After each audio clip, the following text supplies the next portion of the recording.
Yes, hello my dear friends, how you all are? So hopefully you are fine, good, and yes, your preparation is going on in the well direction. So today I am going to be discuss oil India senior officer का जो previous year question है mechanical का, जो 4 मार्च 2024 को हुआ था, तो इसको आज हम लोग सॉल्यूशन देखने वाले हैं. As you know the question pattern 100 question will be there, out of which 60 will be the technical. तो आज जो हम लोग डिस्कस करेंगे that 60 question will discuss, and at the end of the session obviously you could be able to analyze which type of question is going to be asked and how much you have to do the preparation, right? But when I was analyzing the question and analyzing the question, I think that question was one liner, a little bit numerical was there, but it was a straightforward numerical. So you have to work on the basics, right? If your basic is strong my dear friends, I don't think you will find any difficulty solving the 60 questions from the technical part, right? So my dear friends, without wasting any time, let's start our discussion. Okay, previous year mechanical, that exam was held on the 4th of March 2024, and the technical will start from the 46th. Okay, 41 questions से 60 question, out of which in 60 question we can say 60 question from the technical and 40 आपका non tech होता है out of 100. ठीक है, so that is the first question on your screen my dear friends. Here we can see the question is that when the cutting edge of the tool is dull, then the during machining what will be happen? Continuous chip are formed, continuous chip with built up edge, and no chip are formed, and option D is there, discontinuous chip are formed. So what is the favorable condition according to the dull? Now tell me my dear friends, अगर आपके पास edge dull है, okay, that means this is not sharper. If it is not sharper, then what you have to do? You have to apply the more forces. अगर मान लो हमारे पास cutting edge sharp होता तो हमें कम force में काम चल जाता, बट यहाँ पे कटिंग एज अगर शार्प नहीं है तो आपको ज़्यादा फोर्स लगाना पड़ेगा. जब ज़्यादा फोर्स दोगे तो यहाँ पे क्या चीज़ होने की डर है? देखो, जैसे ही हमारे पास सपोज करो एक वर्क पीस है, ओके, एंड दैट इज अब द टूल, ये हमारा कुछ चिप है, तो जब ज़्यादा फोर्स लगाओगे तो ज़्यादा हीट जनरेट होगा, जिसके कारण से क्या होगा, इसके टिप पे जो वर्कपीस का जो मेटल है या मटेरियल है एदर हो जाएगा टूल के चिप पे, और यही जो फिनोमेना होता है that is known as what, this is called built up edge, है ना. इसके टिप पे टूल के टिप पे जाके जो वर्कपीस एदर होता जाएगा, तो ये आपका कहलाएगा बिल्ट अप एज. और देखो, जब डल होगा टूल तो आपको ज़्यादा फोर्स लगाना पड़ेगा, ज़्यादा हीट जनरेट होगा, ज़्यादा बिल्ट अप एज बनेगा. और एक चीज़ इस केस में ये फेवरेबल कंडीशन भी होता है कंटिन्यूअस चिप के लिए. So the correct answer will be continuous chip with built up edge are formed. So B4 Bombay was a question, but yes, it was objective question, one liner, और आप आराम से कर सकते हो. Next question, the bomb calorimeter is an apparatus to measure the, ये बहुत frequently question है, in all the exam you can expect that type of question. First question, calorific value of solid and fuel gas, calorific value of gaseous fuel, calorific value of solid and liquid, and calorific composition solid bomb calorimeter. बताओ what is the purpose of bomb calorimeter? You are going to check the calorific value of the fuel, especially this is going to used in case of liquid as well as solid. In solid and liquid, not for gas. Bomb calorimeter is not going to use for the gaseous fuel, always keep in mind. So the correct answer will be solid and liquid. If you want to be more precise my dear friends, liquid can be volatile, can be non-volatile, right? It could be volatile, it could be not volatile. So you have to be keep one thing in your mind, that generally bomb calorimeter is going to use for the measurement of what, non-volatile liquid fuel. जो non-volatile होगा उसमें आप use करोगे तो ज़्यादा precise हो जाओ. अगर कभी आने वाले टाइम ऐसा क्वेश्चन पूछता है कि लिक्विड volatile या non-volatile, then you have to be go through with non-volatile. Okay, fine. Come to the next question. How many grade of tolerance in IUC system of limit and fit specified? 25, 8, 12, and option D is I think 18. So option D is 18. So that question has been taken from the metrology, and अगर आपको पता होगा, it is starting from IT 00, then IT 01, right? Like that. In this way we will get the total grade is what, 18. IT means international tolerance, right? So IT is total जो standard हो जाएगा tolerance में, grade जो हो जाएगा tolerance zone का ISO में, that will be 18. So keep in mind, it was a very straightforward question from the metrology. Now this is the next question my dear friends. Question is that calculate the total head of water at the cross section of 5 meter above the bottom line. The pipe has diameter 5 centimeter and the water is flowing with a pressure of 100 into 10 to the power 3 Newton per mm square per meter square, and the mean velocity is 2. Then and you have to check the g is 10 because you know calculator is not there. So अच्छा आपको question पूछा जा रहा है calculate the head of water, total head, right. I am going to zoom it little bit to you guys. So it is going to be asked total head. So use the Bernoulli equation. If you have remember, according to Bernoulli equation, we can say what we can say. So total head will be P upon rho g plus a V square upon 2g, not V square, plus Z is equal to something constant. That head you have to be calculate. Okay. So in the question we can say this is from the 5 meter above. So Z is given 5 meter. Fine. And the here rest velocity is given 2 meter per second. This is given 2 meter per second. G is given 10, and pressure is given. The value of pressure is what, my dear friends? 100 into 10 to the power 3. Density is also known or not. The pipe has diameters. Okay. So water is there. So obviously density will be 1000. G is 10. By just solve that, and by solving that I am getting the value. I think by solving that, how much it is coming out to be? 15.2 is coming out to be, my dear friends. By solving that we will get it is coming out to 15.2 meter. So just put the value, Bernoulli equation put karo, calculation karo, simple calculation, and we will get the answer. It is coming out to be 15.2. So correct answer is what, D for Delhi. So it was a very easy question. Every data was there और आप कर सकते थे. Next question. Mass of 2 kg hung from a ceiling by helical spring. Okay. When hung, the spring suffer an extension of 100 mm. Fine. If the mass is slightly displaced downward and released, it will accelerate at a frequency, and some option you have. So my dear friends, you know it is something like that. Okay. Like that, helical. Which type of spring is there? Helical, right? So like that, some masses are there, and you are going to be, so after that it will oscillate something like that. So they are going to ask what will be the frequency, and we can see here option is given in the hertz. Obviously talk about the linear frequency. So we can say so linear frequency is given by 1 by 2 pi, right, root under of k upon m, root under of k upon m. मैं थोड़ा सा thickness कम कर लूँ, root under of k upon m. So that is the equation of frequency, linear frequency. So now put the value now. F is given by 1 upon 2 pi. Mass is given 2 kg. So k upon 2. Now the question is that, so in this question stiffness is not known. K is called stiffness, or you can say a spring constant, but k is not known. Anyhow, if I am able to calculate the k, हमारा काम बन जाएगा. तो आपका target होना चाहिए कि k हमें कैसे निकलेगा. Now again read the question. A mass of 2 kg hung ceiling by helical spring. When hung, it spring suffer extension of. अच्छा, extension मतलब ये जो आपका extension है जिसको मैं x बोल देता हूँ, तो क्वेश्चन में x दे रखा है, that is given 100 mm, right? If the mass is slightly displaced downward release, it will oscillate. Okay, no, my dear friends, you know what will be the spring force?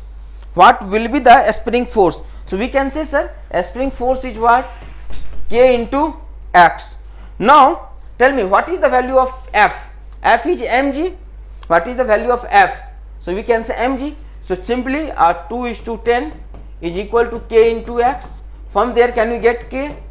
Yes sir, it will be 2 into mg 10 upon how much? 100 mm, means 0. You can write 100 into 10 to the power minus 3.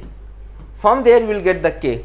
यहाँ से हमारे पास क्या आ जाएगा? k आ जाएगा, and k is coming out to be 200. इसको solve करने के बाद हमारे पास k जो है 200 आ जाएगा. एक बार k आ गया तो फ्रीक्वेंसी नहीं निकाल लोगे क्या? 1 upon 2 pi root under of 200 upon 2. Just solve and we'll get the answer. By solving that, I think I will get the answer. It is coming out to be 1.6 hertz, है ना? So easy question था, but आपको पता होना चाहिए कैसे. यहाँ पे देखो वही ना, बेसिक्स आपको पता होना चाहिए था कि that is the equation of linear frequency. Unit will be hertz. Now in the question everything is known, but you know a stiffness or a spring constant is not known. Then how we can calculate the stiffness? So you know force is equal to Fx, and force is mg is acting now here, mg only. So mg, and from there I will get the x is known and I will get the k, और k आ जाएगा, हमारा काम आसान हो जाएगा. Fine. Now come to the next question.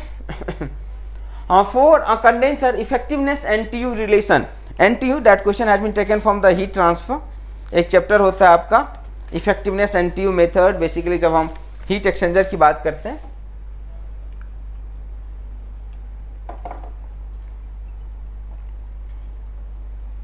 ठीक है ना. सो याद रखोगे इफेक्टिवनेस जो दिया जाता है ये तो 1 माइनस ई के पावर माइनस NTU होता है. ठीक है, ये याद रखोगे. कंडेंसर इफेक्टिवनेस, कंडेंसर और देखो दो चीज़, कंडेंसर और बॉयलर में जो LMTD होता है ना, वो आप जानते हो ना, वो चाहे काउंटर फ्लो या पैरेलल फ्लो कोई भी मान के चलो, LMTD इस चीज़ से इंडिपेंडेंट होता है. स्पेशली जो हीट एक्सचेंजर की बात करो, चाहे बॉयलर हो या कंडेंसर हो, तो वहीं से जब हम फार्मूला डिराइव करते हैं, then I am going to get the value is 1 minus E के power minus NTU, right. 1 minus E के power minus NTU. And one thing that you have to be just keep in mind, because that question has been asked in 2024, so might be possible next time they may ask what will be the LMTD for the condenser. और जब कभी भी condenser देगा तो ये आपको नहीं देगा कि पैरेलल फ्लो है कि काउंटर फ्लो है. चाहे पैरेलल फ्लो या काउंटर फ्लो, दोनों केस में कंडेंसर हो या इवेपोरेटर हो, इस सब का जो हमारा LMTD होगा वो सेम ही होगा, इस पर डिपेंड नहीं करता है. So try to remember that thing. Now Gantt chart is applicable to time study, forecasting, what option C and D, scheduling, and motion study. So why you are going to use the Gantt chart? So just try to remember, Gantt chart is used for scheduling in the project. Okay, if the project is small, if the project is large, then I am going to use the CPM part, but if the project is smaller, then I can go with the chart. Gantt chart is used for the scheduling. If you talk about forecasting, time study, Pareto method. Time study is done by Pareto method, because option में दिया हुआ है तो क्या पता इस बार पूछ ले कि टाइम स्टडी किसे करते हैं, तो याद रखोगे पैरेटो मेथड से हम इसको करते हैं टाइम स्टडी को. और फोरकास्टिंग के लिए स्मूथिंग मेथड, एवरेज मूविंग या स्मूथिंग मेथड, हम इससे क्या करते हैं, स्मूथिंग मेथड जो फोरकास्टिंग में होता है आपका यूज सबसे बेस्ट होता है. First of all second world war में फोरकास्टिंग यूज किया गया था. और मोशन स्टडी के लिए तो हम लोग यूज करते हैं मोशन स्टडी डायग्राम, ये यूज करते हैं. ठीक है, चलो. Now that is the next question. Force the member BC of truss is shown in the figure below. और ये कुछ आपके पास हमारे पास क्वेश्चन दिया हुआ है और आपको ये कैलकुलेट करने. देखो कभी भी इस टाइप का क्वेश्चन आएगा my dear friends, what you have to do, first of all you have to be calculate the reaction, then you have to move. Okay, so what will be reaction my dear friends? Here we can say sir RA, okay, or here RC, right, RA plus RC. So and my dear friends, in here we can say another reaction will also come, because force is acting in x direction, तो यहाँ पे reaction x direction में भी आएगा. तो एक reaction यहाँ पे भी आएगा जिसको मैं RAY बोल देता हूँ, तो इसको मैं RAX बोल देता हूँ. ठीक है, यहाँ पे क्या x डायरेक्शन में कोई रिएक्शन आएगा नहीं, बिकॉज रोलर है. So roller can left right जा सकता है. So here will not get any reaction in the x direction, but yes here we can get, because it is a hinge. So here will get. So simply what we can say, sir summation of all the force in y direction should be 0. So sir RAY plus RC should be 0, and summation of all the force in x direction also should be 0, right? So in the x direction how many force is there? So we can say sir RAX minus of 10 equal to 0. So RAX is coming out to be how much my dear friends from there? RAX is coming out to be 10. Okay, now my dear friends we can say sir what will be resultant? What will be resultant at that one? Simply we can say now एक काम और करो, we can take a movement. अगर मैं movement लेता हूं यहां से, now I am going to be take a movement. तो मूवमेंट ले लो, movement about A should be 0. So what will be movement my dear friends, what will be movement? So we can say sir RC into 6 in the anti-clockwise. So RC into 6, but 10 minus 10, but what is that distance my dear friends? That distance na, that distance you have to be choose. So it will be what my dear friends? 60 na, this 60. So we can use na, this is also 6 because equilateral triangle. So 6 and 60 na, so it will be 6 sin 60 is equal to 0. From there can you calculate RC? Yes sir, I can calculate. So this value of RC is coming out to be 5 root 3. Just by solve and we'll get the value of RC. This 6 will cancel out. It is coming out to be 5 root 3. हमारे पास RC आ गया my dear friends. Means I have got the value of RC, right? RC. Now consider the point C. अब आप point C पे देखो, इधर एक RC लग रहा है ना, तो इसका भी कंपोनेंट ले लो और आपको निकालना है किस मेंबर में है. You have to be calculate load in the member of BC. In that member, this is we can say F of BC. अभी आप एक चीज देखो, जब कभी भी आपने फोर्स को ऐसे माना, इसका मतलब आपने टेंसाइल माना. ये तरीका होता है टेंसाइल कंप्रेसिव. आप मानोगे ना कि जो मेंबर BC है उसमें क्या है, टेंशन है, कंप्रेशन है. जब कभी भी आप याद रखोगे पॉइंट से दूर दिखाते हो तो इसका मतलब बाय डिफॉल्ट आप टेंशन मान रहे हो, और अगर ज्वाइंट की तरफ दिखाते हो, है ना, तो इसका मतलब आप इसको कंप्रेशन मान रहे हो.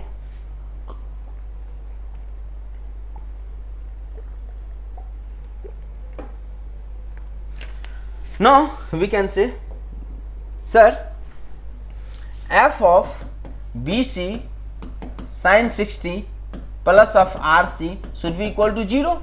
In that, the total force in the y direction should be 0. So F BC sin 60 plus RC should be equal to 0. क्या हमारे पास RC आ चुका है? Yes 5 root 3. तो F BC नहीं आ जाएगा हमारे पास, बताओ. F BC नहीं आ जाएगा.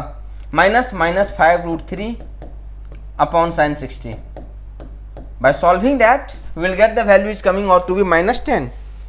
इसको सॉल्व करने के बाद F BC is coming out to be minus 10. Minus 10 क्यों? Minus means what? हमने क्या माना था? हमने देखो, हमने यहाँ पे टेंशन माना था, लेकिन ये माइनस आ रहा है. इसका मतलब it is not a tension, it is compression, right? So the value will be what my dear friends? 10 kilo newton compression. अच्छा, कभी कभी बच्चा यहाँ पे कंफ्यूज करता है कि सर आपने इधर माना तो ये इसके इधर, अगर टेंशन जो होता है ना मैम, अगर टेंशन है तो हमेशा टेंशन होगा. अगर यहाँ पे दिखाना है तो यहाँ पे हम ऐसे दिखाएंगे. टेंशन हमेशा ज्वाइंट से दूर दिखाया जाता है. अगर कंप्रेशन दिखाना होता तब मैं ऐसे दिखा देता. क्लियर है बात? चलो fine. So that was a easy question, good question, I can say good question. Concept check कर रहा था. Okay, come to the next question. The work saved by lifting an air vessel to a single reciprocating pump. Air vessel का यह question है. So my dear friends, you know, if you are not going to use the air vessel na, so what is happening, especially if you talk about the reciprocating pump, so you know, there is a huge fluctuation in the discharge as well as speed. To control that one, my dear friends, I am going to use the reciprocating pump. And I am going to use the you know what, air vessel in a single actor reciprocating pump, because if I am not going to use the air vessel, as I told you, huge variation you can find in the velocity as well as discharge.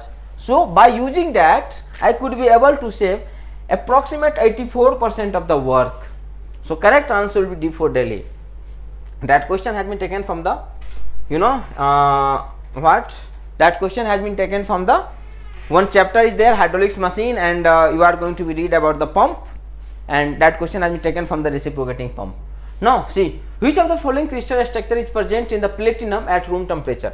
That question has been taken from the material science में एक chapter होता है crystal structure, वहां से लिया गया है. Platinum का स्ट्रक्चर क्या होता है ये पूछा जा रहा है. What is the structure of platinum? तो याद रखना, प्लेटिनम का जो स्ट्रक्चर होता है माय डियर फ्रेंड्स, ये फेस सेंटर्ड क्यूबिक होता है, FCC. सो यू नो, इससे आपको क्या पता चलता है, आपको ना हर मटेरियल का स्ट्रक्चर, हर मतलब 5-7, platinum, gold, copper, aluminium, silicon, है ना, इस सब का आपको स्ट्रक्चर पता होना चाहिए. किसका BCC है, किसका FCC है, किसका क्या SCP हेक्सागोनल है, किसका बॉडी सेंटर्ड है, किसका फेस सेंटर्ड है. इससे हमें ये आइडिया लग रहा है किस टाइप का क्वेश्चन पूछा है. तो आने वाले टाइम में आपसे पूछा जा सकता है, बताओ गोल्ड का क्या है. तो गोल्ड का क्या होता है, FCC होता है. जिंक का क्या होता है, एल्युमिनियम का क्या होता है, कॉपर का क्या होता है. तो मतलब अपने को इस चीज को भी ध्यान में रखना पड़ेगा, बिकॉज ये क्वेश्चन आ चुका है तो ऐसा पूछा जा सकता है, right? Okay, so in the class इस पे हम फोकस करेंगे. नाउ इन अ स्लीव और muff coupling, sleeve is design by considering it. Sleeve coupling समझते हो ना, दो चीज को कपल करने के लिए जो आप यूज करते हो, ट्रेन में भी कपलिंग यूज करते हो. So the you know, specially आप जब बात करो स्लीव और मफ कपलिंग, तो ये हॉलो होता है, एक दूसरे को ऊपर दे देंगे, है ना, और फिर इसको कनेक्ट कर देंगे, तो ये हॉलो होता है. so it will be hollow shaft. A for apple is the right answer in case of slip और muff coupling. hollow होगा, दोनों shaft को देंगे, ऊपर से लगा देंगे coupling और फिर पावर अब ट्रांसमिट होने लगता है. ठीक है, सो आराम से इसका आंसर कर सकते थे. hollow मशीन डिजाइन का क्वेश्चन था.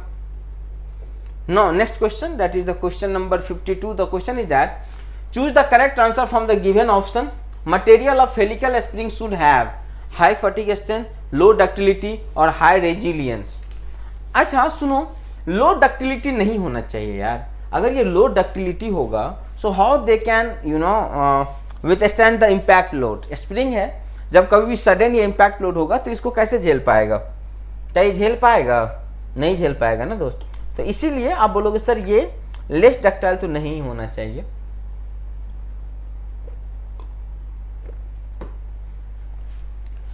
और अगर लेस डक्टाइल नहीं होगा, high fatigue strength, yes it is a good. High resilience, good. So answer will be the C for Chennai.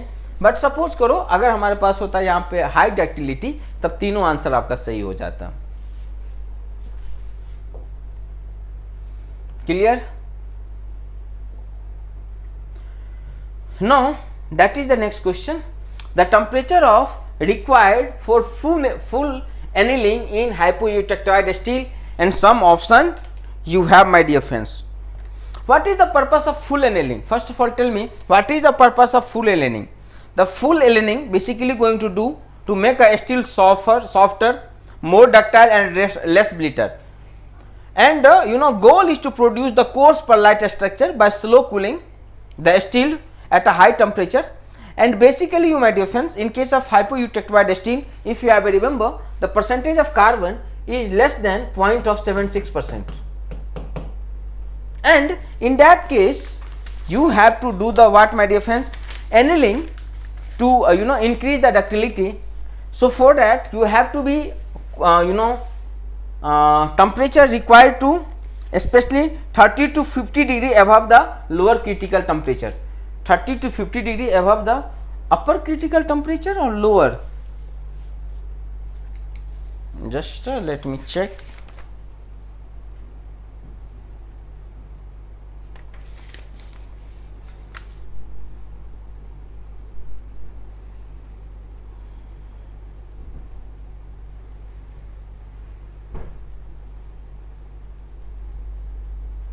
No, correct answer will be D, my dear friends. Make it correct. D is the correct answer. Now that is the next question. Chain with oval or square link are block chain. ठीक है, this is again wrong answer. The correct answer is the block chain. This is called block chain, not the hosting chains. This is block chain. Now that is the next question. In a PERT chart, the activity time distribution. एक जो PERT, this is called probabilistics model. So what the activity time कौन सा follow करेगा, कौन सा path या कौन सा curve they are going to follow. One is Poisson ratio, normal, beta या binomial. So you have to be remember this will be what, beta. What activity na? So activity will follow the beta distribution. Now my one question to you, if they will ask what will follow the project completion, तब मुझे बताओ तब कौन सा distribution हो जाता. जैसे उन्होंने बोला एक्टिविटी का, okay then it will be beta. But same question if they are going to ask what will be for the project completion, you have to be answer normal. Okay, now come to the next question. Which of the following statement is incorrect regarding the assumption of air standard cycle. That question from the IC engine. Thermodynamics process constituting cycle are reversible. There is no heat loss from the system surrounding and vice versa. Varies with temperature. No, my dear friends, Chennai is the wrong answer. Chennai नहीं है ना. Specific heat of working fluid vary with temperature. नहीं, हम लोग ये मान के चलते हैं कि specific heat is constant and it is not going to vary. That is our assumption. ये हमारा assumption होता है.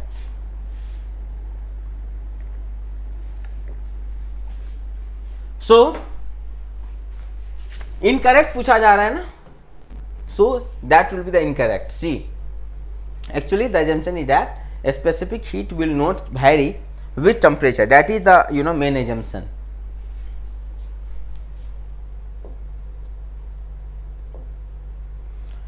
Now the piezoelectric effect in crystal is change in temperature because of heating, change of resistance, change of frequency, electric charge developed because of the mechanical stress. You know my dear friends, piezoelectric material is that material, right? If you are going to be change any mechanical forces like stress, same will generated in the form of EMF, right? So आप ये बोल सकते हो sir अगर कोई mechanical stress में change आता है तो उसके करस्पॉन्डिंग हमारे पास इलेक्ट्रिक चार्ज यानी कि ईएमएफ में चेंज हो जाएगा, मतलब इलेक्ट्रिक चार्ज जनरेट हो जाएगा. So that is called piezo electric material. Like if you have remember some material, quartz हो गया उसका example, you can understand quartz, some ceramic, sensor, actuator, ये सब में इसका यूज होता है. सेंसर में हो गया, एक्ट्यूटर में हो गया, एनर्जी हार्वेस्टिंग डिवाइस में हो गया. इसमें आपका जो है ये जो बात करते हो आप piezo electric material, it is going to be used like quartz as I told you. इसके बाद कुछ सेरामिक होता है जो हमारे पास पीजो इलेक्ट्रिक मटेरियल. बेसिकली ये क्या करता है, an electric change develop because of mechanical stresses. चलो सो अभी देखो उन्होंने इफेक्ट पूछा, हो सकता है आने वाले टाइम में आपसे मटेरियल पूछ ले, तो याद रखना क्वार्ट्ज, सम सेरामिक, और पूछेगा इसका एप्लीकेशन कहाँ पे है पीजो इलेक्ट्रिक का, तो एक्ट्यूटर हो गया, सेंसर वगैरह हो गया, वहाँ पे इसका एप्लीकेशन होता है. So if anything is going to be asked, you have to be ready. Now, that question has been taken. That question has been taken from the boiler, thermal का जो पार्ट होता है boiler पावर प्लांट में, वहाँ से लिया गया है. According to Indian boiler regulation, shearing resistance required to shear off the rivet per pitch length in double shear, where n is number of rivet per pitch of length, you know. Say permissible shear stress for the rivet, tau is there, okay. So double shear na yaar, double shear is there na, so in case of double shear the value will be 2. So correct answer is what, B, in case of double shear, okay. ये जो आपके पास boiler regulator act होता है, जैसे मैं बोलूँगा किस चीज़ को बॉयलर बोलोगे, क्या हर वो चीज़ जिसमें स्टीम बनता है can be consider as a boiler? No. इसका मतलब अगर ऐसा होता तो आपका प्रेशर कुकर भी बॉयलर हो जाता. हाँ, क्या आपका प्रेशर कुकर बॉयलर है? वहाँ पे भी तो स्टीम बनता है, तो क्या ये बॉयलर है? नहीं है सर, वो बॉयलर नहीं है.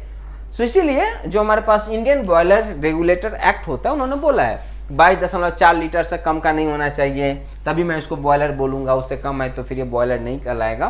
तो इसी के अनुसार ये कुछ रूल्स होता है जो आपको याद रखना होता है. Now that is the next question. In a single degree of freedom under damped spring mass damper system, an additional damper is added in parallel such that system remains under damped. Which of the following statement, यहाँ पे देखो always बोला है, हमेशा सही होगा, ये पूछा गया है. Transmittivity will increase, okay, transmittivity will decrease, time period of free oscillation will decrease, time period of free oscillation will increase. क्या लगाओगे?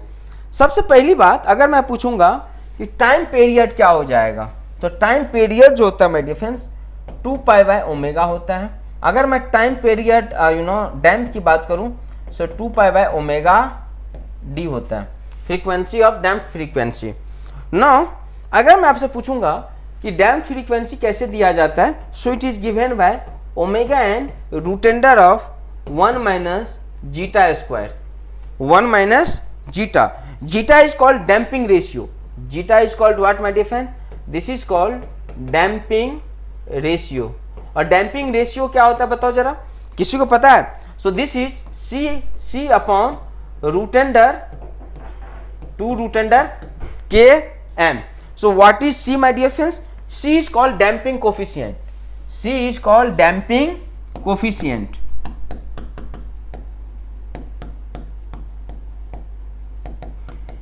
नाउ अगर हम माय डियर फ्रेंड्स, अगर मैं if I am going to add the damper, so damper add करने से आपका C क्या हो जाएगा, इंक्रीज होगा. By adding further damper the damping coefficient increases.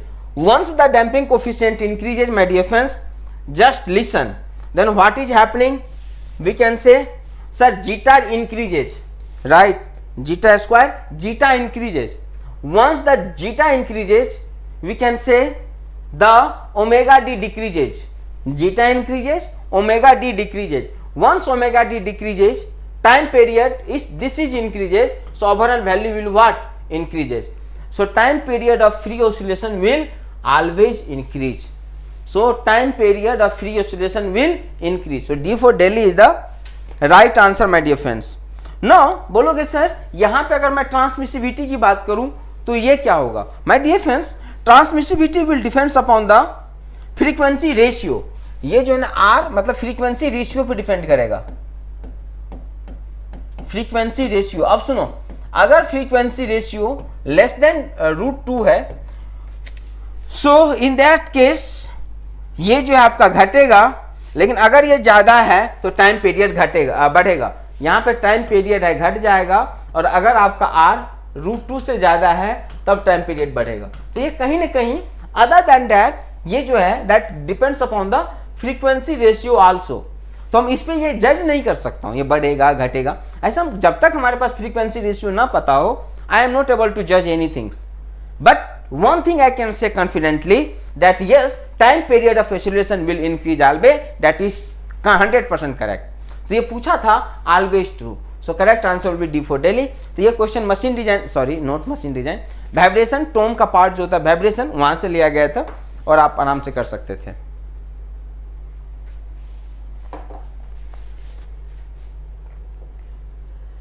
Okay, that is another good question. Find the moment of inertia of a triangular section about an axis through its vertex and parallel to base. B is weight, H is height of the triangle. देखो ये question में सबसे पहले बच्चा क्या करता है, A को लगा देता है जो कि गलत है, कुछ C को लगा देता है वो भी गलत है. क्वेश्चन थोड़ा ध्यान से पढ़ो फिर आप आंसर करो. क्या बोल रहा है देखो, find the moment of inertia, है ना. Suppose that is one of the triangle you have, okay, and you have to be calculate moment of inertia about that axis. Let's I of you can say, मैं उसको I क्या बोल देता हूँ, कुछ vertex भी बोल देता हूँ, है ना, वर्टेक्स I भी बोल देता हूँ. चलो आपको ये निकालना है, आपको पता होगा what will be you know this. अगर मैं ये पूछूं आपसे सेंट्रोइडल एक्सिस का क्या हो जाएगा, I about centroidal axis, so this is B and this you know in the question H. So it will be BHQ upon क्या 36, right.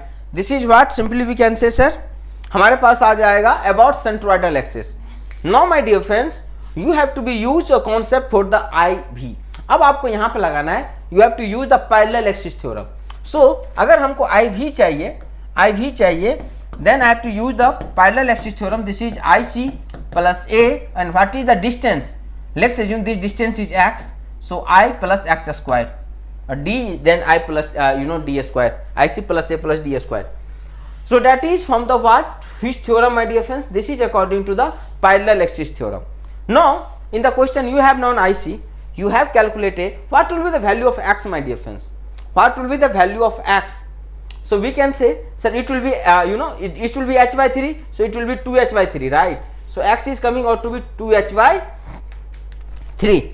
Just put that value my dear friends and you will get the answer. So IV is coming out to be IC BHQ upon 36 plus A half base into height into A x squared 2h by 3 whole square, right. Now solve that question. इसको solve करो. इसको solve करने के बाद moment about vertex is coming out to be BHQ upon 4. So this is coming out to be. तो देखो ये answer हो जाएगा BHQ upon 4, ये हो जाएगा. तो थोड़ा ध्यान से पढ़ो. अगर आपसे इससे पूछता, अगर मान लो इसी क्वेश्चन में यहां से पूछता क्या होता, तो तब आप लिखते सब यही होता IC प्लस A, और x के जगह यहाँ पे h अपॉन 3 हो जाता. h के जगह क्या हो जाता, h अपॉन 3 हो जाता, का स्क्वायर हो जाता, तो आपके बेस के अबाउट निकल जाता. किसी और के अबाउट पूछा जाता तो वहां से भी हम निकाल सकते हैं, बशर्ते you have known that distance. अगर हमें डिस्टेंस पता चल जाए तो हम आराम से निकाल लेंगे, right. So that was the question from the mechanics में जो मोमेंट ऑफ इनर्शिया वहां से लिया गया था. Okay, now come to the next question. Arrange the metal aluminium copper iron silver increasing order of thermal conductivity. ये question आपका लिया गया हीट ट्रांसफर से, जो बेसिक कंडक्शन है वहां से लिया गया. देखो याद रखो, दुनिया में सबसे ज़्यादा थर्मल कंडक्टिविटी डायमंड का होता है। दुनिया में सबसे ज़्यादा थर्मल कंडक्टिविटी डायमंड का होता है, 2300 वाट पर मीटर केल्विन के अप्रॉक्स होता है। और इसके बाद जो सबसे सेकेंड हाईएस्ट होता है वो सिल्वर का होता है, लगभग 420-423 वाट पर मीटर केल्विन के अप्रॉक्स होता है। ठीक है, ठीक है। तो सर एक बात तो हमको पता है, क्या पूछ रहा है, इंक्रीजिंग ऑर्डर, तो लास्ट में सिल्वर होना चाहिए। तो सर एप्पल और चेन्नई तो नहीं हो सकता क्योंकि सिल्वर का हाईएस्ट होता है। तो अब आप ऐसे में देखो, ऑप्शन को आप एलिमिनेट कर सकते थे। अब आप अगर चांस लोगे तो बी पे या डी पे। मैं एक बात और बता दूं दोस्त, हमेशा याद रखना, अल्युमिनियम और कॉपर में, समझ रहे हो, अल्युमिनियम और कॉपर में कॉपर का ज्यादा होता है। ये तरीका भी मैं बताता हूं बच्चे को कि just try to remember silver as, after that copper, after that aluminium. Just तीन को याद रखो, तीन को याद रखो, वही तीन है ना, सिल्वर, इसके बाद कॉपर, फिर अल्युमिनियम। कैसे, पहले सी एस जिसका वैल्यू ज्यादा हो पहले, फिर सी और फिर ए। हालांकि आयरन में ये तीन के लिए एप्लीकेशन में बताता हूं, तो याद रखिए, याद रखने का तरीका है, कॉपर का एल्युमिनियम से ज्यादा होता है, पर आराम से लगा लेंगे। और करेक्ट आंसर आपका क्या हो जाएगा, correct answer will be for Bombay. तो ये देखो रटने वाली बात थी, तब बेसिक्स भी, तब बेसिक्स क्या रटना था आपको कि इसकी थर्मल कंडक्टिविटी क्या होता है। तो आने वाले टाइम में आपसे ये भी पूछा जा सकता है कि बताओ हाईएस्ट थर्मल कंडक्टिविटी किसका होता है, तो आप आराम से बता दोगे डायमंड का जो थर्मल कंडक्टिविटी है ये हमारा हाईएस्ट होता है। Now that is the next question, which of the following option represent the correct order of flow of water in a power conversion of a Pelton wheel turbine? So क्या होता है, यहाँ पे आपके पास इस तरह से एक रिजर्वायर होगा जहाँ पे पानी आपके स्टोर है, डैम। फिर आप इस टाइप से आपका ये पेन स्ट्रोक होगा, यहाँ पे एक सर्ज टैंक होता है और फिर यहाँ से नोजल होता है, और ये आपका टरबाइन का क्या है बताओ, यहाँ पे ब्लेड वगैरह होगा, पानी इस पे स्ट्राइक करेगा, है ना। तो इस टाइप से, तो सबसे पहले क्या होगा, पहले तो हमारे पास ये रिजर्वायर होगा, नहीं दे रखा है, तो अब डैम। अब इसके बाद हमारे पास क्या होगा, ये पेन स्ट्रोक है, पेन स्ट्रोक के बाद कहाँ जाएगा, रनर के पास, फिर बकेट, फिर नोजल, और फिर यहाँ से पानी किस में आ जाएगा, टेल रेस। नहीं, पेन स्ट्रोक गया, पेन स्ट्रोक के बाद क्या आ जाएगा, नोजल। सर्च टैंक नहीं दे रखा है, सर्च टैंक भी होता बट ठीक है छोड़ो, नोजल, नोजल के बाद ये रनर के पास जा रहा है, रनर बकेट, इसके बाद ये पानी कहाँ पे आ जाएगा, टेल रेस में आ जाएगा। तो करेक्ट सीक्वेंस क्या हो जाएगा, चेन्नई, पेन स्ट्रोक, फिर नोजल, फिर रनर बकेट, फिर आपका क्या हो जाएगा, टेल रेस। पानी यहाँ पे क्या हो जाएगा, कलेक्ट करोगे आप। तो चेन्नई जो है बिल्कुल सही जवाब है आपका। Now next question, the diameter of a pipe at section 1 and 2 are 10 centimeter, 50 centimeter respectively. Okay. The velocity of a following pipe at a section 1 is 5 meter per second. Fine. Then determine the velocity at section 2. My dear friends, just listen. आप जानते हो sir, discharge is equal to what? Area into velocity, and it will be constant in steady flow. So can I say A1 V1 equal to what? A2 V2. अब देखो, अगर आप उसमें अंदाज भी लगाना चाहते हो, अगर आप चाहते हो अंदाज लगाना, तो आपको पता है सेक्शन 1 पे डायमीटर कितना है बताओ, 10। तो यहाँ पे डायमीटर बढ़ा मतलब वेलोसिटी कम होगा, तो 5 से तो कम ही होगा, या तो ऑप्शन ए होगा या नहीं तो ऑप्शन सी होगा। अगर मान लो फरवरी में और आप अटेम्प्ट लेना चाहते तो ए और सी में से किसी एक पे ले लो। अब आप पुट करो, ए हो जाएगा π/4 d1 का स्क्वायर, है ना, चलो इधर इधर कट ही जाएगा, cm स्क्वायर 10 का स्क्वायर इंटू भी कितना था 5 इक्वल टू π/4 15 का स्क्वायर, cm कट जाएगा इसीलिए मैं भी नहीं चेंज कर रहा हूँ, इंटू कितना हो जाएगा दोस्त, हमें निकालना है भी। यहाँ से सॉल्व कर लो, सॉल्व करने के बाद कितना आ रहा है भी, लेट मी चेक, 2.2 आ जाएगा, हाँ 2.2 metre per second. By solving that you can get 2.2 metre per second. Easy question था, जस्ट अगर आप डिस्चार्ज की इक्वेशन लगाओगे आपका आंसर आ जाता। तो मुझे नहीं लगता कि इसमें कोई आपको बहुत ज़्यादा रॉकेट साइंस का जरूरी था, आराम से आप इस क्वेश्चन को सॉल्व कर सकते थे।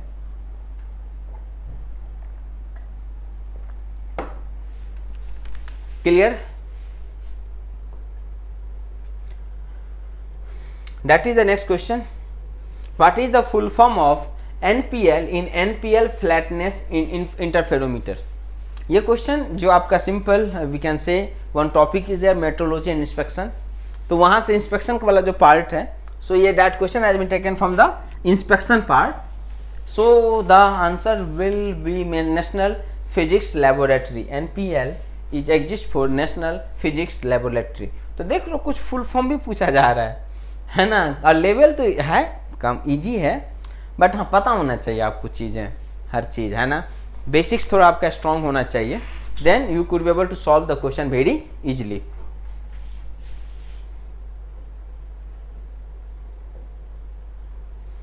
Now this is Bhogol application method is connected to transportation problem, assignment problem, like okay inventory problem और PER. तो देखो ये हमारे पास जो सॉल्यूशन होता है, technique use to find initial best feasible solution. Feasible solution के यूज करने के लिए हम इसको यूज करते हैं to get the feasible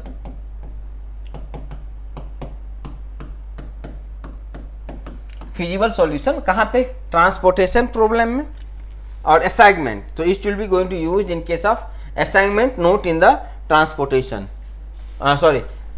transportation not in the assignment. Assignment के लिए हम लोग अलग मेथड यूज करेंगे, तो इसका करेक्ट आंसर विल बी हुआ transportation.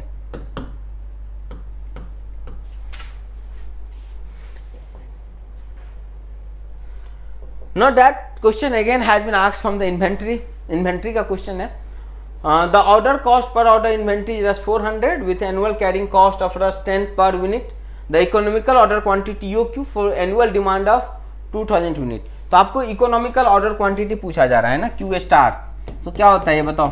So it is happening 2D C0 upon CH, right.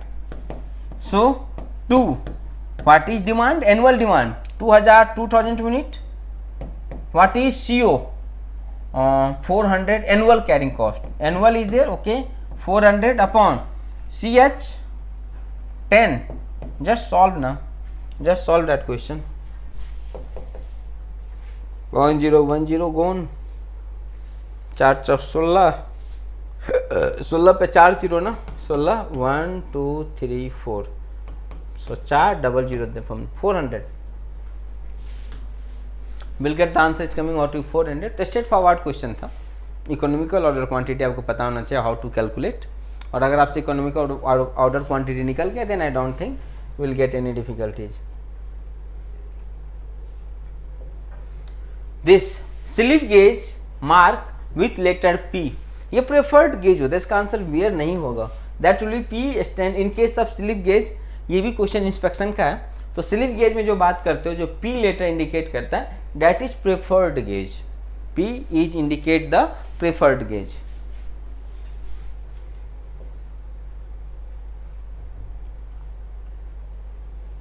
Now see, ये जो क्वेश्चन है आपका, that question has been taken from the RAC, refrigeration air conditioning का क्वेश्चन है. साइकोमेट्रिक का क्वेश्चन है. Psychometry से that question has been taken. The question is that the mass of water vapor present in 1 kg of dry air, mass of water vapor present in 1 kg of dry air and is generally expressed in terms of gram per kg of dry air, and this is known as what? Humidity ratio. इसका answer हो जाएगा humidity ratio. Relative humidity क्या होता है? ये तो होता है एक्चुअली में कितना वाटर वेपर प्रेजेंट है किसी गिवन टेम्परेचर प्रेशर पे, और मैक्सिमम उस गिवन प्रेशर टेम्परेचर पे कितना होल्ड कर सकता है. मतलब जब आप सेचुरेशन की बात करते हैं तो उसका रेशियो आपको रिलेटिव ह्यूमिडिटी कहलाता है. And this is also known as absolute. Degree of saturation, कितना ज़्यादा आप सेचुरेट कर रहे हो. तो इसका फिलहाल जो आंसर होगा दोस्त, ये देखो बहुत बेसिक क्वेश्चन था, आपको पता होना चाहिए था कि क्या होता है, तभी आप कर पाते, अदरवाइज आप कंफ्यूज कर जाओगे. यहाँ पे स्टूडेंट को मैं देखा हूँ बहुत बार ये ना इस चीज़ में भी गलती करता है कि रिलेटिव ह्यूमिडिटी क्या है, एब्सोल्यूट ह्यूमिडिटी क्या है, ह्यूमिडिटी रेशियो क्या, सारा सेम है कि अलग अलग है. इसमें भी बच्चे यहाँ पे कंफ्यूज करता है. So you don't have to be confuse in all that. Now that is the next question. The question is that if a stress strain curve of a material the ultimate tensile strength point and the fracture point are very close. तो अगर ये ultimate और fracture बहुत close है तो इस type के material को आप क्या बोलोगे my dear friends? Tell me what will tell the material like that?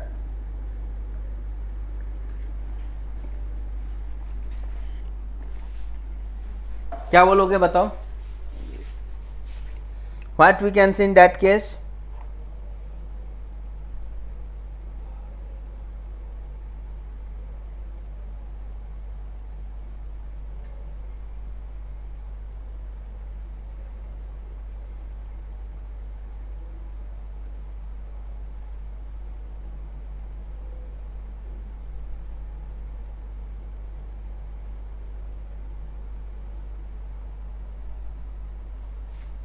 Right, so it will be brittle my dear friends, right? In case of brittle we can see ultimate tensile strength and fracture point are very close, then the material said to be brittle. So Chennai is the right answer. Now see next question, which of the following correct sequence of the crystal structure with respect to percentage of void? सबसे ज़्यादा void आपको पता होगा simple cubic, जो simple cubic होगा उसमें होगा, उसके बाद उससे थोड़ा कम आपके पास BCC होगा, फिर SCP, क्योंकि जो FCC या SCP की बात करो उसका APF 74% है, अगर आप बात करते हो BCC का तो 68% है। तो अकॉर्डिंगली आप बोलोगे सर हमारे पास जो करेक्ट आंसर यही हो जाएगा, सबसे ज़्यादा वॉइड होगा सिंपल क्यूबिक में, उससे थोड़ा कम वॉइड होगा बॉडी सेंटर्ड में, और सबसे कम वॉइड होगा हमारे पास फेस सेंटर्ड क्यूबिक में, क्योंकि जो फेस सेंटर्ड क्यूबिक होता है उसका APF बहुत ज़्यादा होता है, atomic packing factor, means most of the unit cell has been filled by the atoms. जो यूनिट सेल का ज़्यादा पार्ट है that has been filled by the atoms, that's why in FCC less void will be there. Ductile भी होता है ये, तो correct answer will be your A for apple is the right answer. No that is another question, पढ़ने में आपको लंबा है but question is easy. Question is that a block of mass m placed on a rough inclined plane of angle theta with the horizontal, the coefficient of friction between the block and the plane is mu. If the block is on the verge of sliding down the plane, what is the relationship between the coefficient of friction mu and the angle of inclination theta? जब ये move करने लगता है ना, so it is coming out to mu equal to a ना, like that, है ना। So theta, this is mg, here we can say sir mg sin theta, and this is normal reaction, and mg cos of theta, here frictional force. In case of verge of motion we can say F equal to mg sin theta, then it will try to move करने condition होगा जब friction force इधर लग रहा होगा। Friction force क्या होता है? Mu into M, mu into N, so equal to mg sine theta, right. N के जगह क्या हो जाएगा बताओ? mg cos थीटा, है ना। So mu mg cos theta is equal to mg sine theta. So mg will cancel out, so mu equal to what? Mu is equal to what? We can say sin theta upon cos theta, tan theta is coming out to be ना। So Chennai is the right answer, mu equal to tan theta। हाँ, ये तब होगा when the body is about to motion। अगर body about to motion नहीं है then the thing will be not like that, that is in the case of limiting case। अगर हमारा limiting case है तभी मैं बोल सकता हूँ, मतलब बॉडी अब मूव करने के कंडीशन में है। अगर बॉडी मूव करने के कंडीशन नहीं है then you cannot make a conclusion like that। Now a wired method, the diameter of the wire selected should be in such that it makes contact with the screw along the, तो इसका जो answer हो जाएगा my dear friends D, सही है, pitch cylinder. तो ये question भी आपका वायर जो मशीन डिजाइन है वहां से लिया गया, that question from the machine design has been taken from the machine design, और इजीली आप इसे भी कर सकते थे। I don't think you will get any difficulties in that. Triangular shape frame is an frame of, ये क्वेश्चन mechanics से है दोस्त। ट्रायंगुलर शेप जो होता है ना, जिसको आप ट्रस बोलते हो, है ना, ये इम्परफेक्ट, डिफिशियंट, ये परफेक्ट ट्रस है। परफेक्ट होता है जो m इक्वल टू, आप जो जानते हो ना, m इक्वल टू 2j - 3, हालांकि कभी अगर आप 2j माइनस आर भी बोलते हो, R is you know number of reactions, number of reactions होता है हमारे पास। सो यहाँ पे अगर ये है ना, सो दिस इज पुट करो 1 2 3 है ना, 1 2 3 कितना ज्वाइंट हो गया देखो, 3 इज इक्वल टू 2:3 माइनस 3, तो 3 इक्वल टू 3 आ गया ना, मतलब ये परफेक्ट रस हो जाएगा। That is the condition for truss ना, और परफेक्ट रस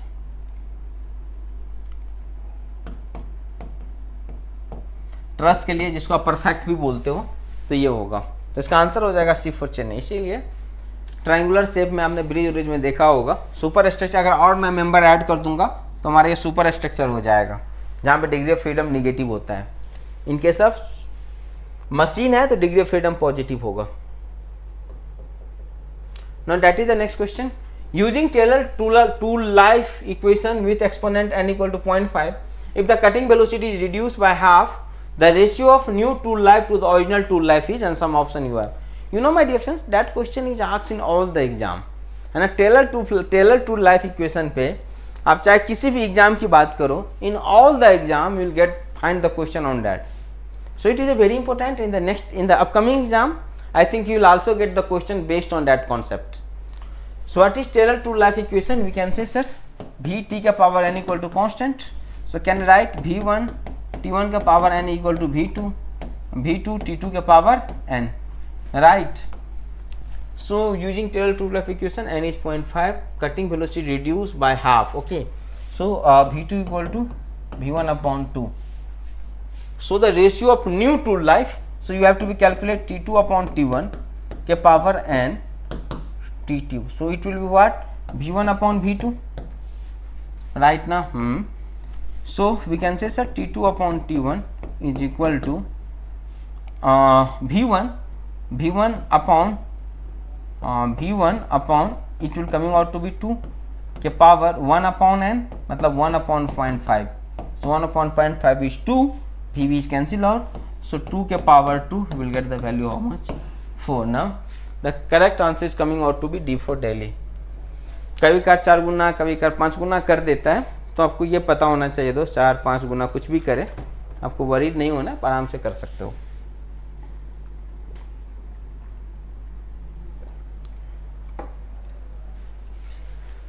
सो इस टाइप का क्वेश्चन पूछा जाए, then you have to be ready. Okay, now come to the next question. Question is that which of the following material generally used to make a fondue crucible? Lead, German silver, mild steel या graphite? क्या use करोगे? Graphite जो है ये non metal होता है, और साथ ही साथ ग्रेफाइट के बारे में एक अच्छी बात जो आप जानते हो कि हीट का बहुत वेरी बैड कंडक्टर है, तो आपको मेक करना है फॉन्ड्यू क्रूसिबल, हाई टेम्परेचर रखना है, तो इसके लिए हम ग्रेफाइट यूज कर लेंगे। और ग्रेफाइट के बारे में और जानते हो, it is single non metal but can conduct electricity.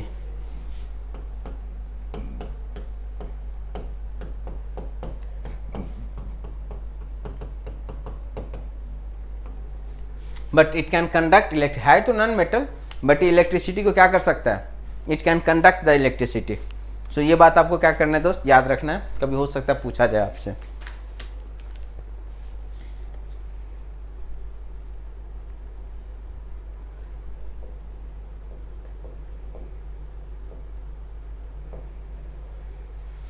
Which of the following minor laws in a pipe flow is taken as v square upon 2g? That question has been taken from the one chapter is there in the fluid mechanics, flow through pipes, where I am going to discuss about the major laws and minor laws. So that formula has been taken is a minor laws, and flow v square upon 2g, this is given flow loss of head at exit loss। ये जो होता है आपका exit loss पे you will getting that, so loss of head at exit of pipe, so the D will be the right answer। loss of head due to friction, तो ये तो major loss है ना, बट जो formula दे रखा है ये किसका है, that is for the minor loss. Loss is basically two types, one is major, another one is one is major, another one is minor. Major loss is loss associated with the friction, any loss associated with the friction consider as a major loss. and all other possibility lies loss due to the change in velocity, loss due to change in direction of velocity or magnitude of velocity is called minor loss. So that is v square upon 2 is minor loss at the exit. Oh, that is the simplest question. 1 watt is equal to what? 1 joule per second. Huh? 1 watt is equal to 1 Newton. Rate of doing work na yaar.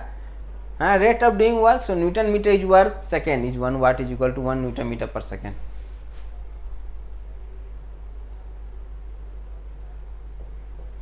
In order to measure the chordal thickness of a gear using gear caliper, the position of blade is set to, कहाँ पे set करना है आपको?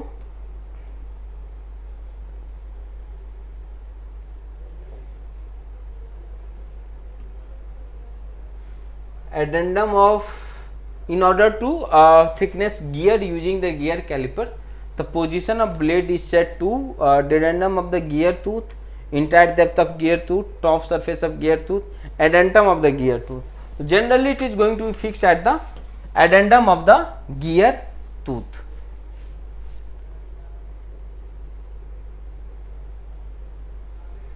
Now see,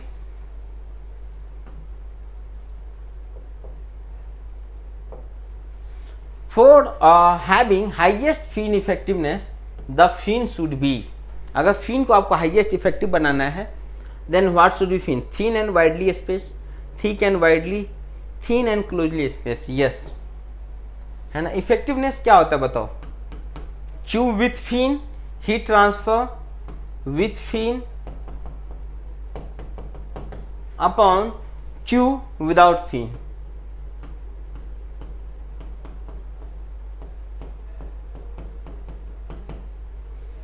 है ना. अगर आप इसको देखोगे सॉल्व करने के बाद इफेक्टिवनेस जो होता है ये आता है 4/d. समझ रहे हो? अगर डायमीटर कम होगा तो आपका फिन का इफेक्टिवनेस बढ़ जाएगा. मिनिमम 2 होना ही चाहिए. तो ये होना तो चाहिए थिन, क्योंकि डायमीटर कम होगा तो थिन. इसीलिए आप जितना भी फिन देखा होगा लैपटॉप में होता है, मोबाइल फ़ोन में भी फिन लगा होता है. तो ये सब बहुत छोटा छोटा डायमीटर का होता है. और ये क्लोजली स्पेस होना चाहिए ताकि ज़्यादा फिन लगे तो हीट ट्रांसफर. बट इतना भी क्लोज मत कर देना दोस्त, इतना भी क्लोज मत कर देना कि पता चला हवा ही ट्रैप हो गया, हवा ही फ्लो नहीं कर रहा है.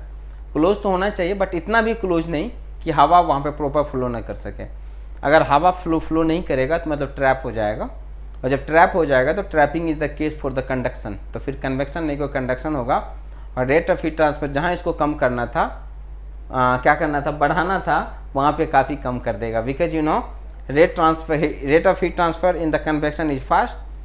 कन्वेक्शन रेडिएशन में फास्टर होगा, कन्वेक्शन में थोड़ा कम, कंडक्शन में सबसे कम. Least mode of heat transfer conduction होता है, मीडियम कन्वेक्शन और फास्टेस्ट आपका रेडिएशन होता है.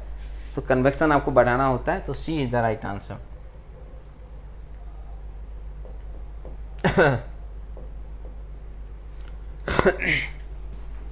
आपसे नेचुरल फ्रीक्वेंसी पूछा जा रहा है ना. तो नेचुरल फ्रीक्वेंसी जो आपसे पूछा जा रहा है तो आप जानते हो कि सर ये होता है रूट अंडर ऑफ के इक्विवेलेंट अपॉन एम.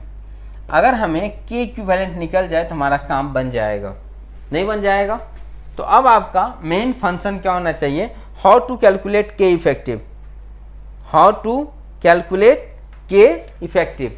कैसे निकालोगे K effective? Anyone have any idea?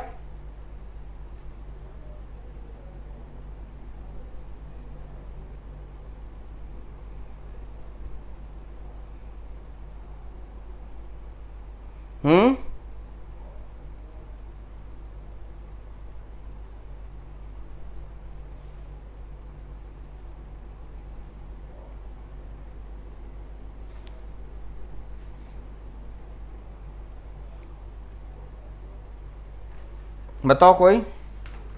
देखो ये दोनों कैसा कनेक्शन है? That is in the parallel connection. So what will be K equivalent here? K equivalent we can say sir k upon 2 plus k upon 2 in case of parallel. So k equivalent is coming out to be k. Now after that the diagram will be converted into like that. So that is again k, that is k. So now what will be new k equivalent? So it will be 1 upon k equivalent equal to 1 upon k plus 1 upon k.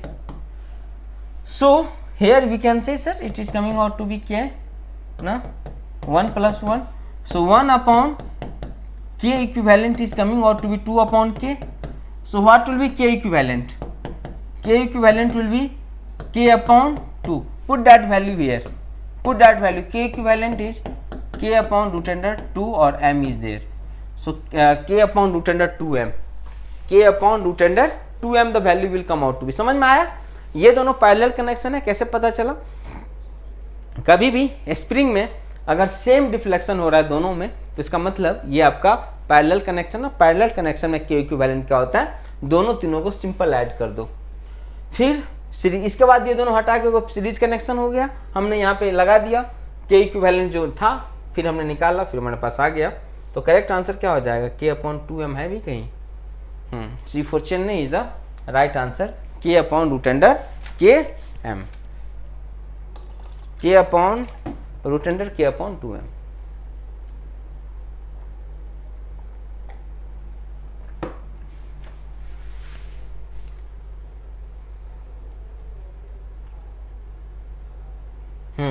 Next question, ये machining से question लिया गया है. LBM means laser beam machining. Okay, that is question from the production engineering. The question is, in LBM, material removal is due to which of the following? Corrosion, shear, fusion and vaporization. So LBM जो है ये आपका non traditional machining है, NTM. In case of non-traditional machining, what is happening, my dear friends? In case of non-traditional machining, there is no direct contact between the workpiece and the tool. So LBM, USM, AGM, EDM, that all are comes in the category of NCM, non-conventional machining और non-traditional machining. अलग अलग चीज़ें होती है. तो यहाँ पे LBM में फ्यूजन एंड वेपोराइजेशन से आपका मटेरियल रिमूव होगा. Next, hydraulic intensifier is a device. So what it is going to be do? Actually it is basically going to increase the pressure of pressure energy in fluid.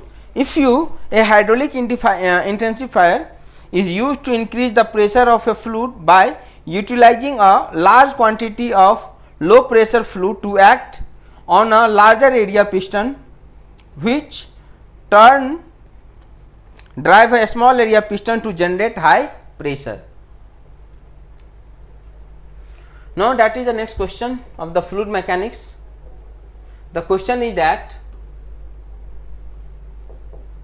the equation of a streamline passing through point 1 the velocity function is given by. कैसे करोगे? ये stream function आपको दे रखा है, तो आप simply बोलोगे sir जो dy अपॉन dx होता है हमारे पास, जो स्लोप की बात करता हूँ, ये होता है u अपॉन v. और u क्या हो जाएगा बताओ? u क्या हो जाएगा? तो सिंपली आप बोलोगे सर -6x. देखो जो v इक्वल टू है ना, वो होगा ui प्लस ऑफ vj. तो यहाँ पे देखो u इक्वल टू है ना माइनस ऑफ वाई स्क्वायर आई, और ये जो है फिर 6xj. अब अगर हमको u चाहिए तो हम करेंगे del v upon del u, है ना. तो इससे हम निकाल के आ जाएगा डेल u अपॉन डेल, ये है ना, अगर हम वेलोसिटी दे रखा है तो मैं इसको ये कर सकता हूँ अपॉन क्या करूँगा डेल y. तो यहाँ से आ जाएगा 6x. तो सिंपली हो जाएगा -6x अपॉन, अगर ये छोड़ी तो velocity -6x upon what y square. So ये हो गया dy अपॉन dx. ये रहने दो, चलो -6x अपॉन y स्क्वायर. यहाँ से आप क्या कर सकते हो बताओ? dy y square equal to 6x dx. यहाँ जाएगा y square into dy, y square into dy. अब आप दोनों तरफ इंटीग्रेट कर दो, है ना, इंटीग्रेट बोथ द साइड. तो यहाँ से सॉल्व करने के बाद जो हमारे पास इक्वेशन आ जाएगा 9x square minus Y square is equal to 8. Chennai हो जाएगा. मैं थोड़ा कर ही देता हूँ आपको डिटेल में, so that will not get any difficulties. Right. So from there we can say, ये याद रखना ना, स्लोप v अपॉन u होगा. Have to remember does this और no, v upon u. So minus, और that will be also minus, ultimate minus minus will get cancel out ना, है ना, माइनस माइनस कैंसिल आउट हो जाएगा. तो यहां सोचेगा देखो वाई क्यू अपॉन 3 ये हो जाएगा, इक्वल टू क्या हो जाएगा 3x² plus something constant, right. 3x² plus something constant किस पॉइंट पे पूछा जा रहा है, या आप बोल सकते हो Y Q equal to 9x² plus something constant dice. अब आपसे पूछा जा रहा है 1 1 पे ना, 1 और 1 पे, तो c का वैल्यू यहां से निकाल लो 1 1 पे. Put the value of x and 1 equal to 9 plus c. So c equal to आ जाएगा -8. Now put the value. So आप बोलोगे sir 9x² minus y² minus 8 equal to 0. So 9x² minus y² is equal to 8. So C is coming out to be. Getting or not? Tell me. Clear है बात. तो इस तरह से आपको ये क्वेश्चन करना था. इजी था, not a tougher question.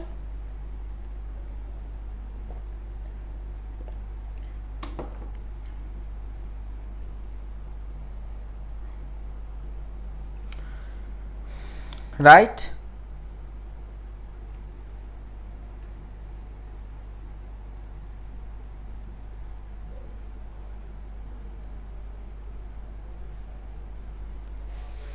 Good. The steam flow through nozzle में एज्यूम एज एन, जो स्टीम फ्लो होगा उसको हम आइसेंट्रोपिक बोलते हैं, जो इसके थ्रू फ्लो होता है, that comes under category of what, isentropic flow. Nozzle, turbine वगैरह आपने देखा होगा, जनरली मान लेते हो कि इट इज आइसेंट्रोपिक फ्लो. तो हमारा it will be the isentropic flow. Question is that a pendulum which execute 1 beat per second 1 complete over 2 second. जब 2 सेकेंड में कंप्लीट होगा तो इसको मैं सेकेंड पेंडुलम बोलूंगा, याद रखोगे. 3 सेकेंड में होता थर्ड, 2 सेकेंड में टोटल कंप्लीट होगा, so it will be called is your second pendulum. So pendulum which execute 1 beat per second, that is 1 complete oscillation in 2 seconds, is known as what, second pendulum. This is called second pendulum. So D is the right answer.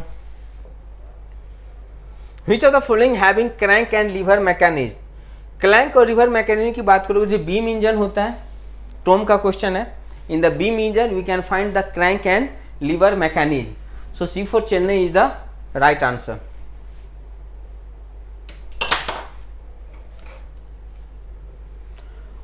Out of the following cutting tool, the hardest one of the which the next to diamond. Diamond के बाद जो सबसे ज्यादा hard कौन होता है, use याद रखना, क्यूबिक बोरॉन नाइट रॉड. इसको हम लोग कभी कभार एब्रेसिव मटेरियल की तरह यूज करते हैं. जो आपके पास क्यूबिक बोरॉन नाइट रॉड होता है, इसको मैं क्या यूज करता हूँ, as a abrasive material, specially in case of जब हम NTM नॉन कन्वेंशनल की बात करता हूँ मशीनिंग का, वहाँ पे मैं इसको यूज करता हूँ कटिंग करने के लिए. तो correct answer will be the cubic boron, जो डायमंड से कम है. A centrifugal pump act as a reverse of. जो सेंट्रीफ्यूगल पंप है ये किसका उल्टा होता है, तो आपको पता होगा रेडियल फ्लो टर्बाइन जो होता है. So inward radial flow reaction turbine का ये जस्ट अपोजिट होता है. टर्बाइन में बाहर से पानी आता है, बट जो पंप होता है अंदर से आएगा बाहर चला जाएगा, है ना. तो ये बात आप याद रखोगे. So inward radial, specially mode P size आप फ्रांसिस टर्बाइन होता है ना, फ्रांसिस टर्बाइन का ये उल्टा होता है. अगर कभी आपको ज़्यादा प्रिसाइजली आंसर करना है, so simply we can say it is the opposite of Francis turbine. It will be opposite of what, Francis turbine. ये बात आपको क्या करना है, याद रखना है.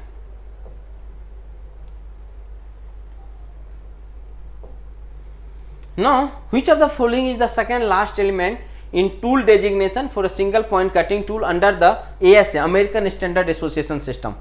देखो याद रखोगे, अमेरिकन स्टैंडर्ड में क्या होता है, alpha B, alpha S, gamma E, gamma S, CE, CS और R. बोलोगे सर याद कैसे रखना है, तो पूछा जा रहा है सेकेंड लास्ट. सेकेंड लास्ट क्या है बताओ.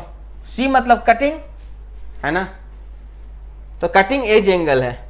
कौन सा S मतलब साइड कटिंग एज एंगल है. देखो CSE side cutting edge angle. तो ये आपको याद रखना है दोस्त, है ना, ये याद रखना. आप कैसे याद रखोगे, तो याद रखना पहले होगा बाइक रेक, पहले रेक से स्टार्ट करो. सुनो, back rake side rake, back rake side, इसके बाद रिलीफ होगा. जैसे आप लोग का दोस्त होता है कॉलेज में, तो अगर आपको मुझसे काम लेना होता है किसी कोई भी दोस्त हो सकता है आपका, तो पहले आप इसको खिलाते पिलाते हो, खिलाते पिलाते हो, बताओ। हाँ सर, खिलाते पिलाते हो, मतलब इसको मैं रिलीफ देता हूँ। और जब उसको खिला पिला दिया तो फिर उसका कटिंग करते हो, उसका यूटिलाइज करते हो। तो याद रखो, पहले रेक, फिर रिलीफ, फिर cutting. Rake relief cutting, rake relief cutting, rake relief cutting, rake relief cutting. Rake तो आना ही आना है, फिर मैं किसी को रिलीफ दूंगा, दोस्ती करूंगा, पार्टी दूंगा, फिर उसको कट कर देना है ना। तो याद रखो, रेक रिलीफ कटिंग। अब देखो, हमेशा जो है इवन पोजीशन पे साइड आएगा। इवन पोजीशन पे क्या आएगा? साइड, 2 4 6 पे। अब देखो, back rake angle, side rake angle, end relief angle, end relief angle, END, side relief angle, end cutting edge angle, side cutting edge angle, last is nose radius. क्या याद हो गया? नहीं भी आ जाओ क्लास में, मैं पूरा याद करा दूंगा, don't worry. Planter number is the ratio of, है ना। प्लांटर नंबर तो सीधा होता है यार। प्लांटर नंबर जो होता है आपके पास, ये होता होगा, आपको याद होगा, न्यू अपॉन अल्फा होता है ना। So kinematic viscosity to thermal diffusivity, so A is the right answer. Kinematic viscosity to thermal, ये किसकी बात करता है? जैसे मान लो कि हमारे पास हॉट फ्लूइड फ्लो कर रहा है ना, गर्म फ्लूइड है आपका जो फ्लो कर रहा है, और अगर आपसे ये पूछा जाए कि मुझे ये बताओ मेरे दोस्त, बाउंड्री लेयर थिकनेस ज़्यादा होगा, थर्मल बाउंड्री लेयर थिकनेस ज़्यादा होगा, अगर ये चीज़ अपने को जज करना है कौन सा ज़्यादा होगा, बाउंड्री या थर्मल बाउंड्री लेयर, तो उसके लिए आप क्या यूज करोगे? In that case you have to be use the Prandtl number. एक बात और याद रखोगे, specially in case of Prandtl number, that is only dimensionless number which is a property of fluid also. ये सिर्फ ये एक ऐसा डायमेंशनलेस नंबर है जो फ्लूइड का प्रॉपर्टी भी है, रेस्ट डायमेंशनलेस नंबर ऐसा नहीं है। So that is the next question. Which of the pulley with the belt drive used when an open belt drive cannot be used due to the small angle of contact on the smaller pulley? तो ये jockey pulley कहलाता है दोस्त। That type of pulley is called what? Jockey pulley.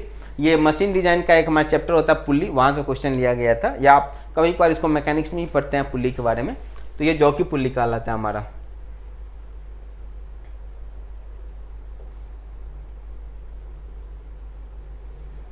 Now, in damped vibrating system, if x1 x2 are the successive value of the amplitude of the same side, ऐसे करके होता है ना, याद होगा आपको, है ना, ऐसे करके लॉगरिथमिक डिक्रीमेंट इक्वल टू, तो लॉगरिथमिक डिक्रीमेंट हमेशा होता है लॉग ऑफ, ठीक है, फाइनल अपॉन जो इनिशियल अपॉन बाद, मतलब पहले बटा जस्ट आफ्टर, इसके बाद तो ये हो जाएगा लॉगरिथमिक डिक्रीमेंट कुछ इस तरह से, राइट। मैं थोड़ा इस टाइप से आपको कुछ डिक्रीमेंट होता जाएगा, अगर ज़्यादा प्रिसाइज आपको देखना है तो, ठीक है। तो ये आपको याद रखना था, सीधा लॉगरिथमिक डिक्रीमेंट।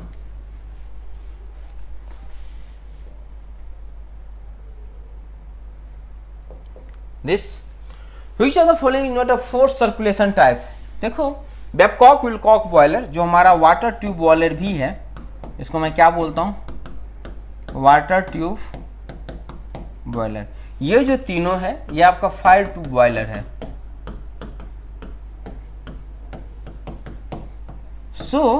जो आपके पास फायर ट्यूब बॉयलर होता है, जनरली ये आपके पास फोर्स सर्कुलेशन होता है, बट जो वाटर ट्यूब बॉयलर है, स्पेशली जो बेबकॉक विलकॉक की बात करोगे, so it will be the not a force circulation, natural circulation is going to be takes place in that case. So answer with the Babcock and Wilcox boiler. बहुत पुराना boiler है, मतलब पुराना मतलब बहुत पहले की बॉयलर है, अब तो खैर सबका नहीं के बराबर यूज हो रहा है। Okay, a force in magnitude both opposite direction and collinear with the impressed force producing acceleration is known as, F equal to ma जो लगाते हो ना दोस्त, तो इसको हम लोग इनर्शिया फोर्स बोलते हैं। कौन सा फोर्स बोलते हैं याद रखोगे? This is known as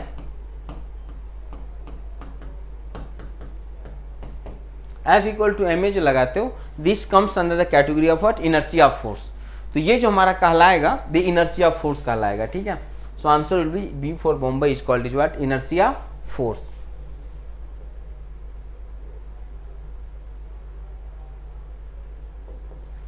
okay, देखो क्या बोल रहे हैं? Pelton wheel is to be design for a pitch diameter of 1 metre and jet diameter of 0.1 metre the number of bucket on the runner computed by Tygun formula. Tygun formula जो होता है z equal to जो दिया जाता है ये होता है d/2d प्लस ऑफ 15, सारा वैल्यू पुट करो 1/2.1 प्लस 15 इज इक्वल टू 20 हो जाता है। तो याद रखना, ये थोड़ा बेसिक से पूछा लिया है, कई बार होता है ये बहुत, मतलब जो पेल्टन व्हील का जो डेजिग्नेशन होता है ना, वहाँ पे हम लोग बात करते हैं उसके बारे में, designation of Pelton wheel.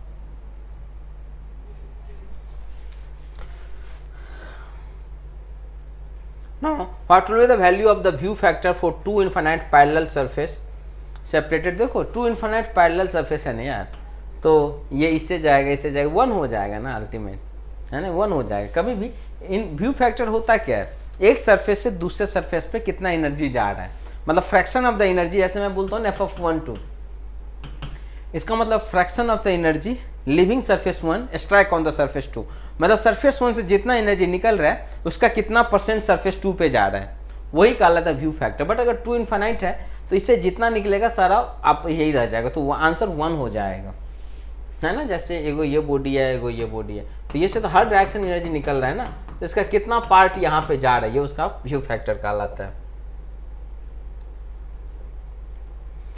A shear stress between two fixed parallel plate with laminar flow between them, तो टॉ इक्वल टू हो जाएगा mu D upon D Y, समझ रहे हो।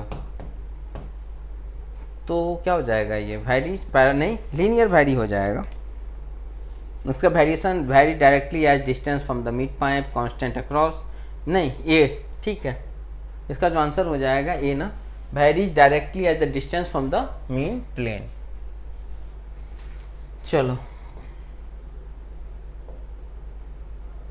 the efficiency of a lifting machine is kept constant if the velocity ratio is directly proportional to, याद रखोगे question जो है, जो हमारे पास इफिशियंसी होता है ये होता है mechanical advantage upon velocity ratio, mechanical advantage upon velocity ratio, okay. So M A upon V R, efficiency cap, efficiency constant होगा तो M A V R proportional हो जाएगा ना यार, अगर ये कांस्टेंट है मतलब M A is proportional to V R, mechanical advantage, velocity ratio is proportional to mechanical advantage, B for Bombay is the right answer.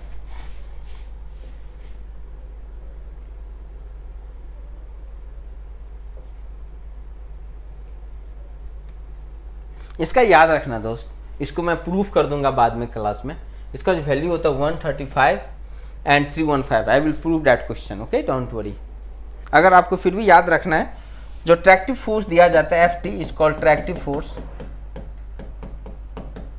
Tractive force, it is given by my dear friends P cos of theta plus Q cos of 2 theta for maximum DFT upon D theta equal to 0 करो, तब यहाँ से जो theta का value आ जाएगा वो 135 और 315 आ जाता है, ठीक है। तो इसलिए ये आपके पास आ जाता है। In linear programming simplex problem consider infeasible when the variable in the basics negative, या when the what we can say pivot value is negative and artificial variable is present in basics, all variable entering column are negative। so क्या बोल रहा है, LPP simplex problem considered infeasible, जब variable artificial variable is present in basics तभी हमारे पास इनफीजिबल हो जाएगा। So my dear friends, ये क्वेश्चन आपके जो हमारा इंडस्ट्रियल है CPM पार्ट, वहाँ से CPM पार्ट नहीं, लीनियर LPP सिंप्लेक्स से लिया गया था। सो माय डियर फ्रेंड्स, ये हमारा एनालिसिस था। सो आप देख सकते हो कि क्वेश्चन बहुत स्ट्रेट फॉरवर्ड आता है, बट चीज़ें आपको पता होना चाहिए, है ना। अगर चीज़ें नहीं पता है तो फिर आप स्टक हो जाओगे। ज़्यादा क्वेश्चन सॉल्व करने के लिए ज़्यादा से ज़्यादा चीज़ें आपको पता होना चाहिए। अगर पता है तो आप क्वेश्चन कर लोगे, नहीं तो आप स्टक हो जाओगे। हमारा बैच वाइल्ड इंडिया के लिए डेडिकेटेड बैच स्टार्ट हो चुका है, you can join this. Okay, thank you, good luck and yes, see you in the class.